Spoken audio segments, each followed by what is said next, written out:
Hi, ladies and gentlemen. This is Cassidy Cotton with your July 2019 monthly market report. As you can hear in my voice, I feel a lot better than last month. But let's go ahead and jump right into the news. All right, as usual in July, we'll give you the pricing update. That's our quarterly pricing update, and we want to start with the FHFA actual year-over-year price change in regard to individual regions. So what we can see here is what we can see here is in the chart is that each region we had a very nice uptick in prices. So if we go all the way across the board, we're still seeing strong appreciation. We're not seeing that 7, 8, 9% that we saw on the West Coast, but we're still seeing strong appreciation nevertheless. Now remember, normal historic appreciation is 3.6%, and every one of the regions bettered that in the last year. Now, when we break it down by state, the FHFA report, we can also see that every state that there's no red states. There's no states losing value. Now, there is some concern that there might be some individual metros losing value. San Jose is one that pops into my mind. And we're taking a closer look at that. But across the board, we don't have a challenge whatsoever at all. And there's no state with a challenge. Now, that does not mean that appreciation isn't slowing. The new Case-Shiller report shows exactly that. We're no longer at the at that 6.5% national appreciation that we saw a year ago. We're back down to normal numbers, but it had fallen as low as 3%, and now we're back up to again the historic numbers of 3.5 to 4%. All right, and that's where we're bouncing back right now. It's going to be interesting the way this moves forward, and I want to talk about that right now. We're going to jump over to the CoreLogic report because I also want to give you the numbers and the information from them. So here's the actual year-over-year percent change in price by state. So you can look at the states individually and see exactly where there are challenges and where there are not challenges over the last year. But probably more important is the CoreLogic is that CoreLogic forecasted what's going to happen over the next 12 months. And as we can see, the entire country is very strong. As a matter of fact, they've upticked what they thought the national average appreciation would increase would be to 5.6%. And oh, hold on. And what we can see is the entire country is strong state by state, and their national number is 5.6%. As a matter of fact, they upticked that number from last month. So, and we can even go further than that. If we look at May and June and July reports, each of those three reports they upticked where they thought the next 12 months appreciation would be. So, what does that mean? What we're saying is where they thought appreciation was going to be 90 days ago, they're starting to be more optimistic about that. And the following month, they went from 3.6 to 4.7. And then in the last 30 days, they said, wait a second, it looks like houses are going to appreciate at a higher level than we originally thought.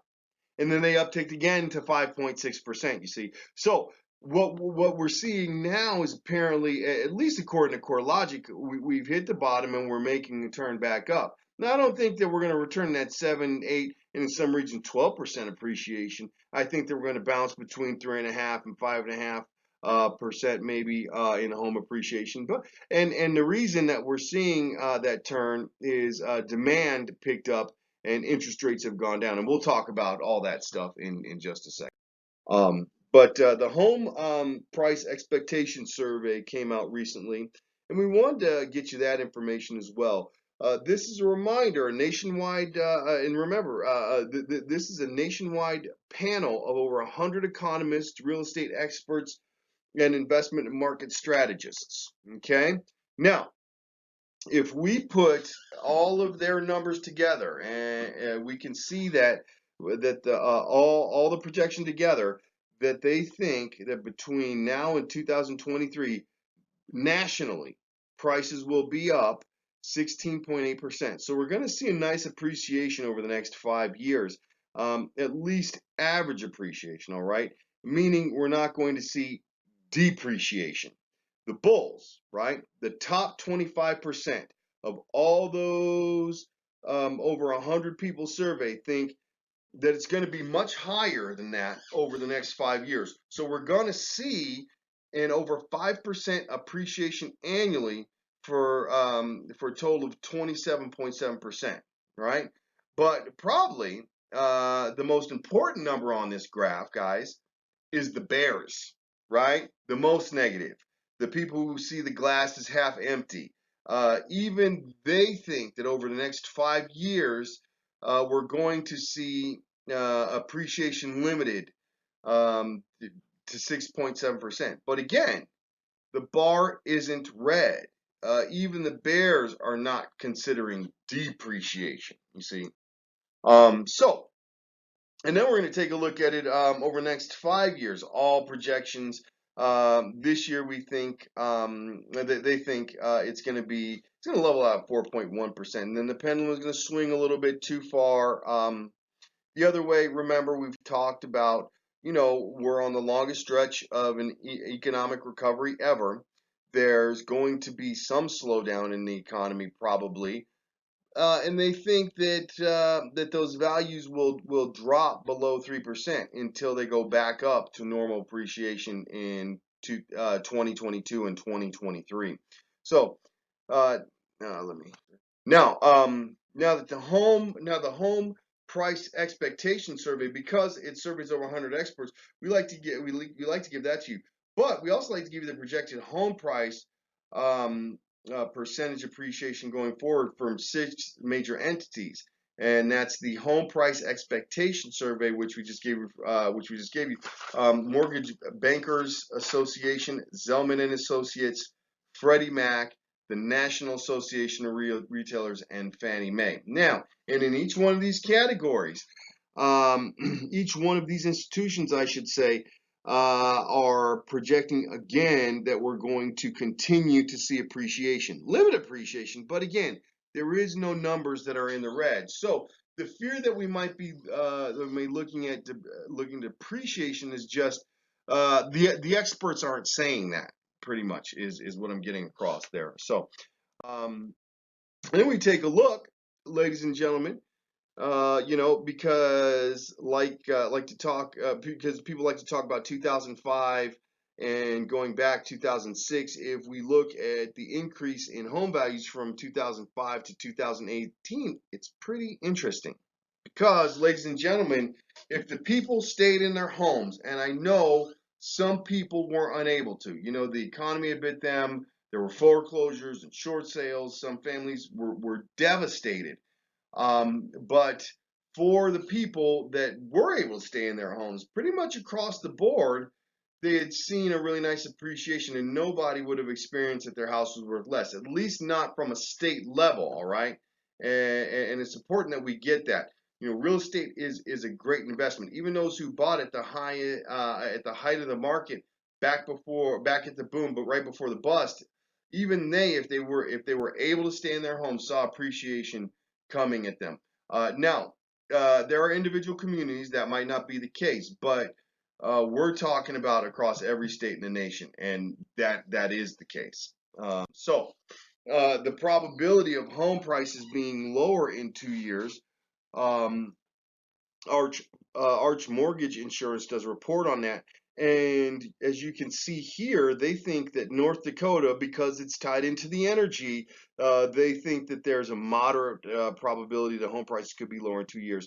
But the whole rest of the country is either a low probability of that happening or a minimal possibility that it's going to happen. So again, for people that are thinking that, well, if the economy slows up, then we're going to see some sort of return to, those devastating numbers. That's just not the case. At least that's not what the experts are saying. And that's what this particular month's report is showing us. Now, the only exception I'll say to this, and this is the way I'm going to give this to you, is this is in the upper end market. There's way too much inventory, and how that inventory gets pushed out and sold. And I think we will see. I'm not calling for depreciation, but I think we have to be really tight with those prices on those upper level homes.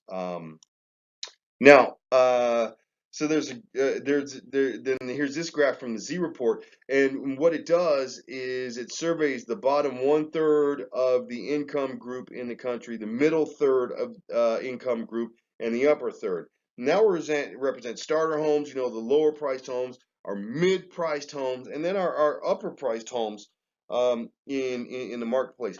And what we can see is the gray is historically how much optimism do they have for future appreciation in their various categories there. So now the bottom third, historically 62% think that prices are going to continue to appreciate, right? And right now 65%. So that's above average. The middle third income, the average across the years, is 70% believe that prices are going to continue to appreciate nicely. Well, that number is now to 74%. But the interesting thing on the upper end, the higher income group, their average is a 74%, right? In terms of optimism, but only now it's 69% believe that there's going to be a nice appreciation going forward. So I think with the upper end, we do have a little bit of a challenge because of the tremendous overabundance of inventory and the consumer themselves. That's who was surveyed here, right? The consumer themselves believes, yeah, in the upper end, if we're in the upper end, we're going to see some price pullback. Now, so I'm going to shift gears entirely here after that. Now, shifting gears entirely, I want to talk about what I believe is tremendously interesting. Here's the percentage of your investor purchases, a new report that was just put out by CoreLogic. Now, of all the homes sold in this country, 11.3% were purchased by investors. Of the starter homes in the country, over 20%, so 1 out of 5 starter homes are purchased by an investor. The move-up homes dropped to 7.8%, and the high-end homes are at 6.3%. Now, when I looked at this chart, I originally read it and said, "Oh my God, the institutional investor, the institutional and the professional investors, they're getting more involved." But as I got deeper in the report, I said, "Wait a second. That's not necessarily the case, right?" So, as a matter of fact, Ralph McLaughlin at the National Association of Real Estate Editors, a conference that was done in late June, so just recently here, this is what he said at that conference. Investor buying activity in the U.S. is at record highs, and our records go back confidently about 20 years. So for the past 20 years, investor buying activity compared to the last 20 years is at record highs. Now, what's going on and why? Well, it turns out that it's not the big institutional guys that are leading the increase in home buying. It's actually the smaller guys. It's those that have bought between 1 and 10 properties over this 20-year period. They're the ones that are really leading the increase in investor home buying. And let's take a closer look from that report. What I can see is what I consider the mom and pop investors. Someone who bought 1 to 10 houses in the last 20 years. That number is increasing dramatically, but that the professional investor, people who buy houses and it's kind of their living, that number has dropped. And the institutional investors, the people purchasing homes, the single family rentals and that sort, that number has dropped significantly. So where there's a feeling, I think, amongst agents that the institutional, they're taking a lot of property out of market. That's not the case. It's actually the mom and pop investors. Now, there's two opportunities. Number one is that some of the mom and pops, they're not buying for single family rentals. They're going to fix them up and turn them over. They're going to do so they're doing what we have purchased properties in our markets that the first time home buyer may not even be interested in because it needs too much repair. Obviously they may not be thinking of like a 203k loan or a lot of the uh, repair loans where you can have a tranche of funds set aside to actually repair the home yourself.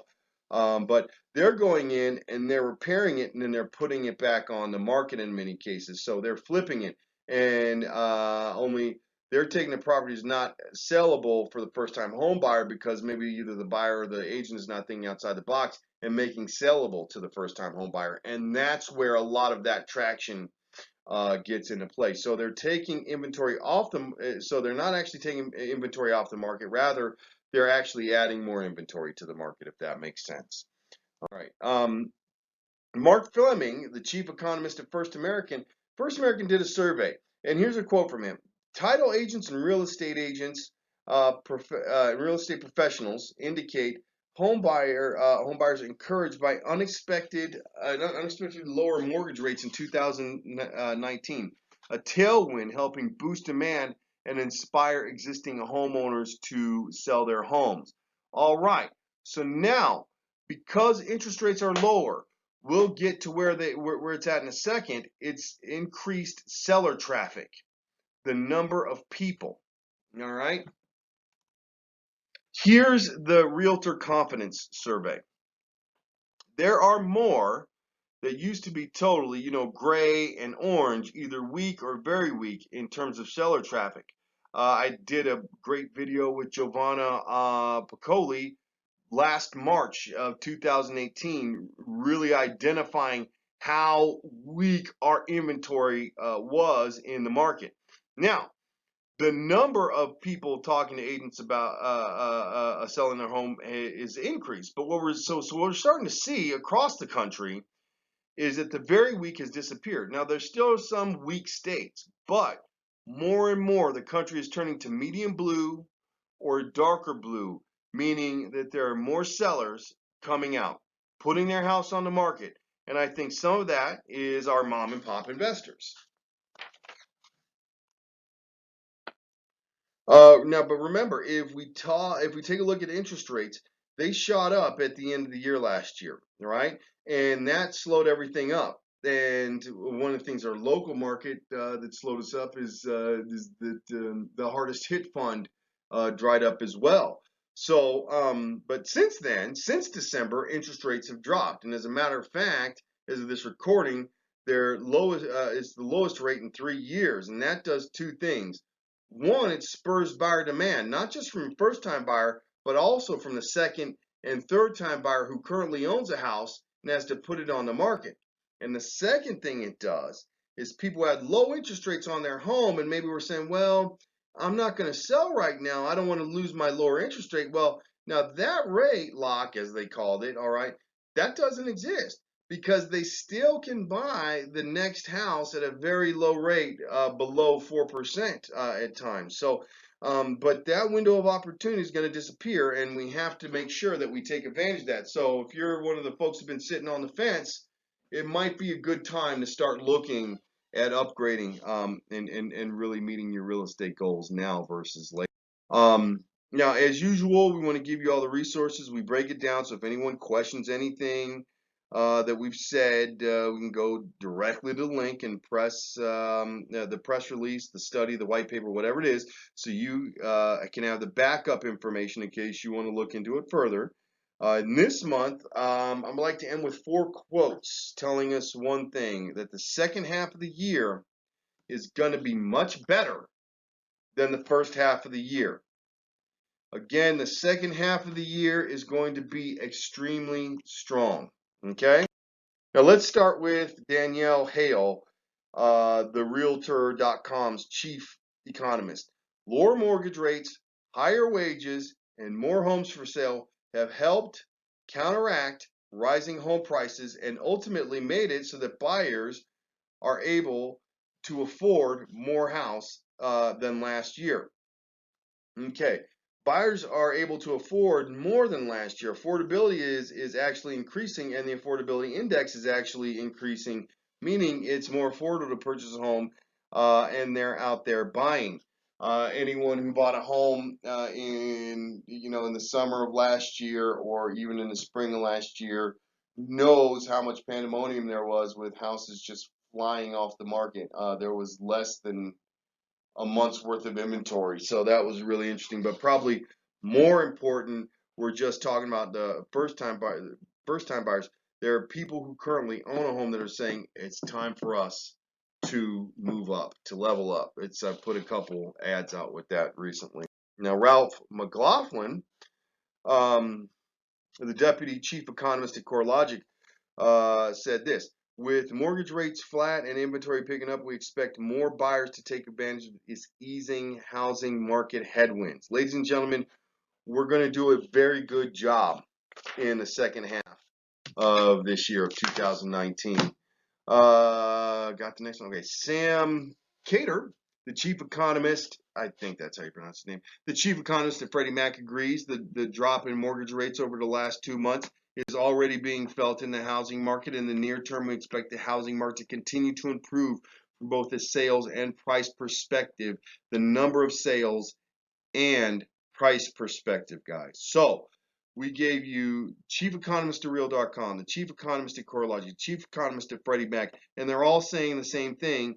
Then we're heading into a time when sales are ratcheting up in a big way. All right. And the last quote I want to give you is from Ivy Zelman and the Z Report. Key metrics tracking existing home sales demand have been on an upward trajectory so far in 2019.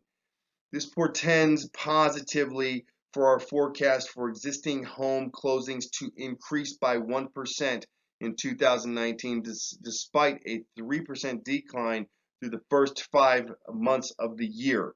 Now, that's important. That's very important.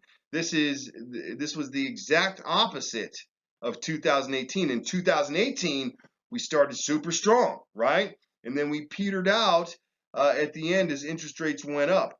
This year, we started slower, right?